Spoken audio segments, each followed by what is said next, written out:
तो दोस्तों स्वागत है आपका क्रिसोज में।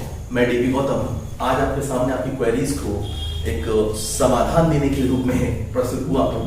वो क्वेरीज कुछ इस तरह से हैं कि मार्केट में भी एक बुक आई है जो इस तरह से है। घटना चक्र प्रकाशन ने पीटी से पहले, उत्तर प्रदेश पीटी से पहले कुछ बुक्स पब्लिश की हैं, ठीक है। उनका काम है कि भाई मैं स्टैटिक जीके को इसमें चित्रात्मक रूप से निकाल के दे दूं, ठीक है।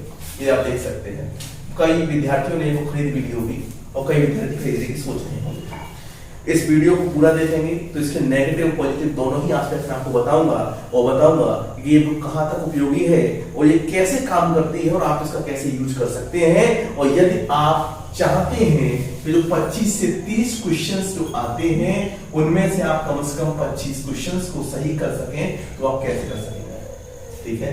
चलिए प्रेरणा करते हुए शुरू करता हूं।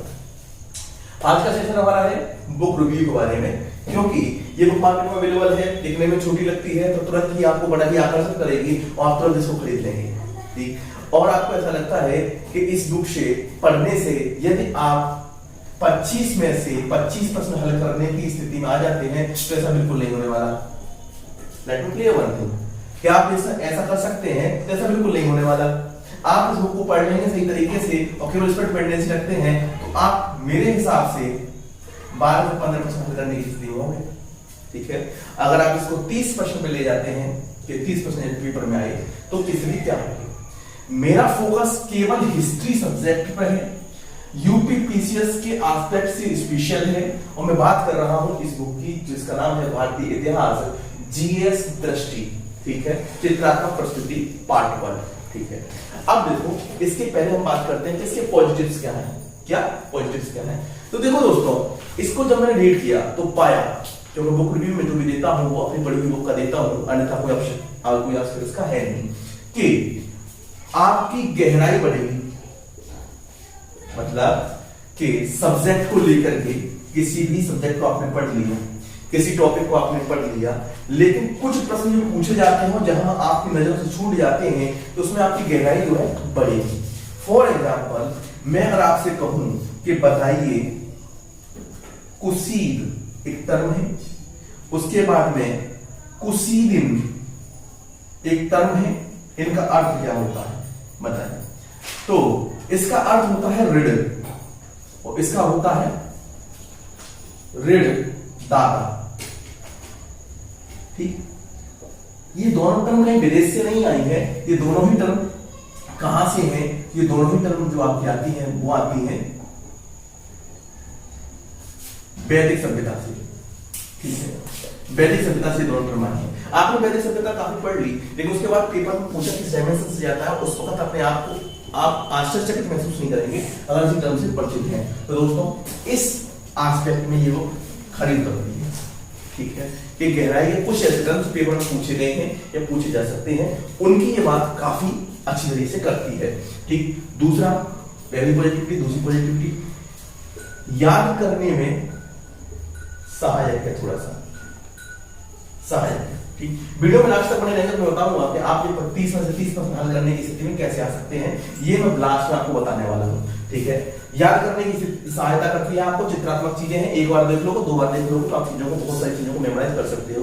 दूसरा, तीसरा जो डायमेंशन होगा वो confidence building, confidence building, confidence आएगा आपके अंदर। अगर आप किसी भी सब्जेक्ट को लेकर के 3 घंटे में उसका रिवीजन पूरा कर लो, मान लो एंशिएंट इंडिया उठाया, उसको आपने इस बुक से पढ़ते हो पढ़ा हुआ है आपका, तो 2 घंटे में आप कंप्लीट कर लोगे। और जब 2 घंटे में आप किसी सब्जेक्ट से बाहर निकल जाए तो कॉन्फिडेंस आ जाएगा, हाँ ये सब्जेक्ट में पढ़ रखा है, तो कॉन्फिडेंस बिल्डिंग होगा, ठीक। चौथा पॉजिटिव, अगर आपने पहले से हिस्ट्री को सही तरीके से पढ़ा है, मतलब ये रिवीजन के लिए बहुत अच्छी है,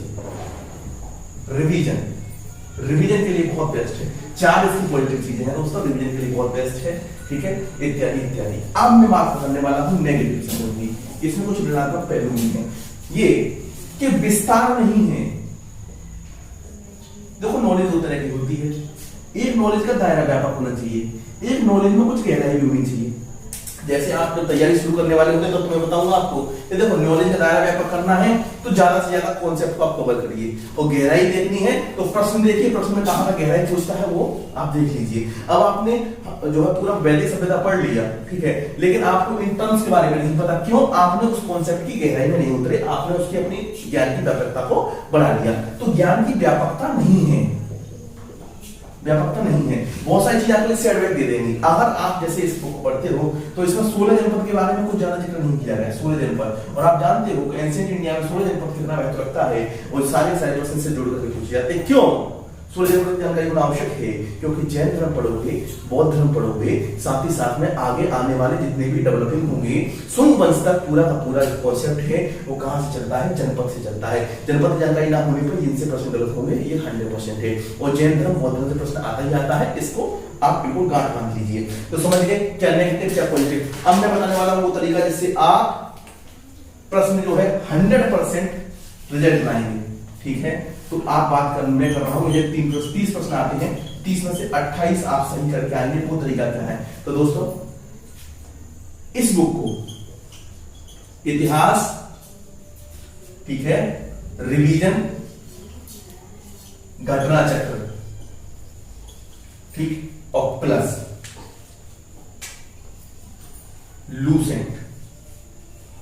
लूसेंट का हिस्ट्री, इसको मिला लो, स्थिति ये हो जाएगी।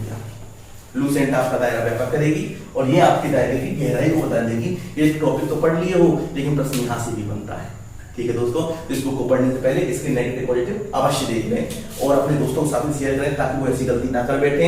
इस बुक को आधार बना करके यदि आप तैयारी करते हैं तो कुछ टॉपिक्स में आपकी समझ विकसित हो जाएगी, लेकिन यदि उन टॉपिक्स से प्रश्न नहीं फंसा तो, ठीक है, बड़ा डायमेंशन विचित्र होता है ऐसे एग्जाम्स का, पीसीएस जैसे एग्जाम्स का। ये पता चला कि किसी एक टॉपिक को लेकर के कई सवाल पूछ दिया, ये टॉपिक छोड़ दिया, योजना आती है तो लगातार योजना आती है, नहीं है योजना नहीं आती है, समझ रहे हो? इन चीजों को अवश्य से ध्यान रखेंगे, ठीक है। इस बुक का रिव्यू हम अगर देते हैं रेटिंग, तो मेरे हिसाब से रेटिंग 5 में से इसको रेटिंग जाएगी 3.5 की, ठीक है।